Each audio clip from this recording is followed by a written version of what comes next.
Guerra na Ucrânia. Conflito em Gaza. Bombas, tiros, gritos. Pessoas comuns arrastadas por tragédias que elas não escolheram. Soldados, civis, crianças, morrendo de formas violentas, repentinas. Mas e depois da morte? O que acontece com esses espíritos? Para onde vão? Sofrem? São socorridos? Têm consciência do que fizeram? Ou do que lhes foi feito? Hoje, vamos refletir com profundidade sobre a jornada espiritual de quem desencarna em cenários de guerra. Baseados nas obras de Allan Kardec, Chico Xavier, André Luiz e outros nomes sérios do Espiritismo, vamos seguir os passos do espírito, depois do último suspiro. Em O Livro dos Espíritos, a partir da questão 150, Allan Kardec pergunta aos espíritos sobre o que ocorre após a morte. A separação entre corpo e alma não é instantânea. Em especial em mortes violentas, há um período de perturbação. A questão 155 nos explica que quanto mais materialista for a pessoa, mais tempo pode durar esse estado de confusão. Imagine um soldado em campo de batalha que morre subitamente. Muitas vezes, ele nem percebe que morreu. O espírito pode permanecer ligado ao ambiente da tragédia por horas, dias ou até anos, dependendo de sua elevação e grau de apego. Quando alguém morre de forma brusca, como em guerras, atentados, desastres, o desligamento espiritual pode ser mais difícil. Muitos espíritos continuam vivos, sentindo dor, medo, fome, sede. Isso não é punição.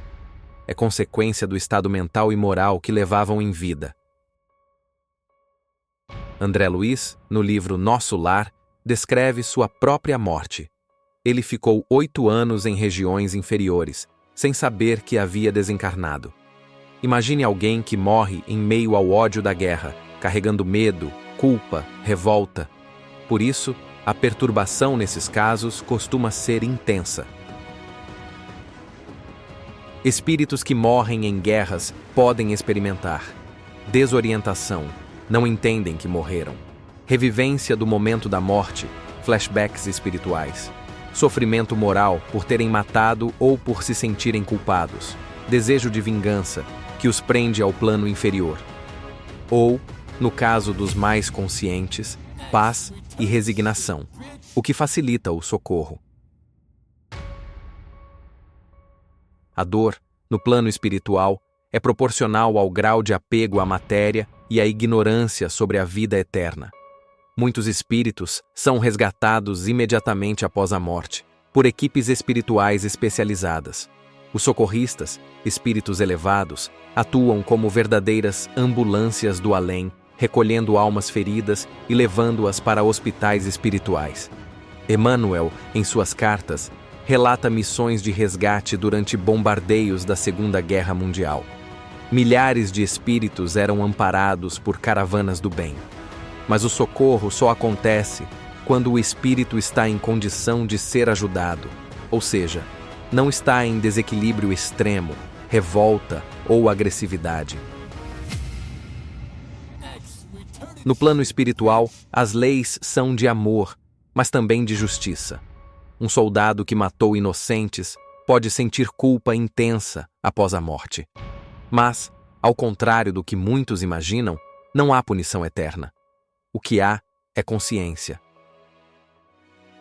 A dor que o espírito sente é o reflexo do mal que causou, e isso já é suficiente para impulsionar o arrependimento e a reparação.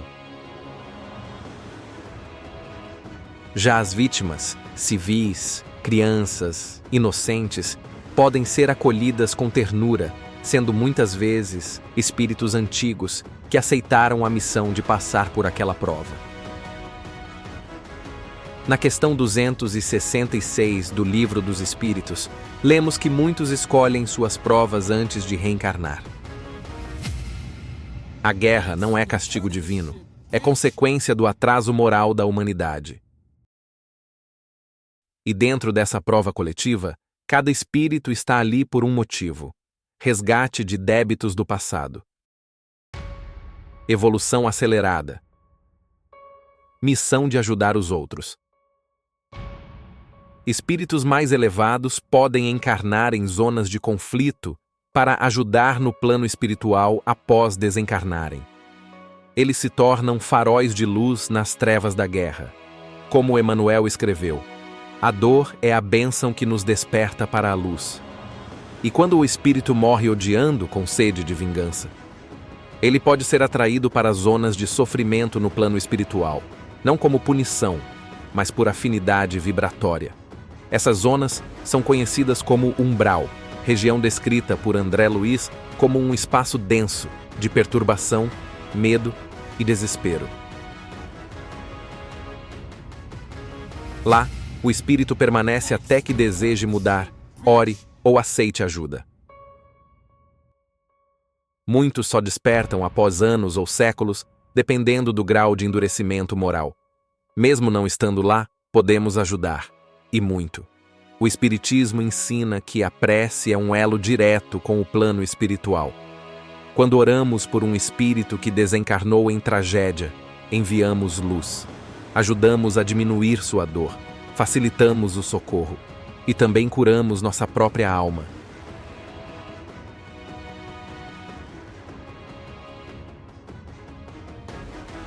É por isso que casas espíritas realizam reuniões de desobsessão e socorro a vítimas de tragédias. Toda vibração positiva chega onde precisa. Nenhum espírito está condenado para sempre, nem mesmo os piores criminosos de guerra. Deus é justiça, mas também é misericórdia infinita. Todos, cedo ou tarde, reencontrarão o caminho da luz. A dor que enfrentam não é para destruir, é para despertar, regenerar, transformar. E nós, encarnados, também temos uma missão: vibrar paz, viver com compaixão e nunca esquecer que a verdadeira guerra é contra o egoísmo, o orgulho e a ignorância. Se essa mensagem tocou seu coração, compartilhe. Pode chegar a alguém que precise. Escreva nos comentários: a vida continua. Para mostrarmos juntos que a morte não é o fim, é apenas um recomeço. E se quiser continuar refletindo com base nas obras de Kardec e da espiritualidade superior, se inscreva no canal. Todo dia, uma nova luz para nossa caminhada espiritual.